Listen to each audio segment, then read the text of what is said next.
ಅದೇ ಮುಂದೆ ಹಾಲ ಹಬ್ಬ ಅಂತ ಪ್ರತೀತಿಗೊಳ್ಳುತ್ತದೆ. ಆಮೇಲೆ ಇಷ್ಟವಾದಂತ ಸೇವೆ ಬೆಳಕಿನ ಸೇವೆ. ಬೆಳಕಿನ ಸೇವೆ ಅಂತ ಹೇಳಿದ್ದೆ. ನನ್ನ ಚರಿತ್ರೆಯನ್ನ ಯಕ್ಷರೂಪಕವಾಗಿ ಆಡಿ ತೋರಿಸುವಂತಹದ್ದು. ಅದಕ್ಕೆ ಯಕ್ಷಗಾನ ಬಯಲಾಟ ಎಂಬಂತೆ ಇನ್ನೊಂದು ಹೆಸರು. ಯಾರು ಯಾವುದೇ ಕಾಲದಲ್ಲಿ ಮಕ್ಕಳಿಲ್ಲದೆ ಇರುವವರು, ವ್ಯವಹಾರದಲ್ಲಿ ನಷ್ಟ ಹೊಂದಿದವರು, ಮನವಾದಂತೆ ವಿಚಾರದಲ್ಲಿ ಕಷ್ಟಕ್ಕೆ ತುತ್ತಾದವರು ನನ್ನ ಪ್ರೀತ್ಯರ್ಥವಾಗಿರುವಂತಹ ಬೆಳಕಿನ ಸೇವೆಯ ಹರಕೆ ಹೇಳಿಕೊಂಡರೆ ಬರುವ ಗಂಡಾಂತರವೆಲ್ಲ ದೂರವಾಗುತ್ತದೆ. ಇಷ್ಟಾರ್ಥ ಸಿದ್ಧಿಸಿದ ಮೇಲೆ ಬೆಳಕಿನ ಸೇವೆ ನೆನಪು ಬಿಟ್ಟರೆ ಬರುವುದು ತೊಂದರೆ ತಿಳಿದಿರಲಿ.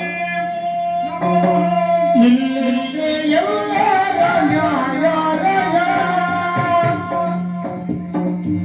ಇಲ್ಲಿಗೆ ಎಲ್ಲರ ನ್ಯಾಯಾಲಯ, ಬ್ರಹ್ಮನಿ ಮಂಗನ ದೇವಾಲಯ.